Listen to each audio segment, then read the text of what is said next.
دوستان با ما همراه باشین که برین کایر سویچ 1060 را با این رخ زننده به کایر سویچ 2025 تبدیل کنیم. اول اصلا کایر جلوی رو جا میزنیم. یه قاب فلزی داره که به این صورت رو هم دیگه قرار میگیره. دو تا پیچ 4 سو داره که از پشت با استفاده از ابزار مخصوص خودش به این صورت بسته میشه. کامل باید تا انتها صفر بشه.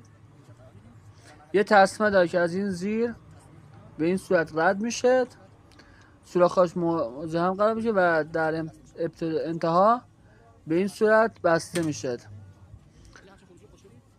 پیج ما را تو یوتیوب دنبال کنید تا ایده‌های آموزشی بیشتری در اختیار شما عزیزان قرار دهیم. سپاس از همراهی و توجه شما عزیزان.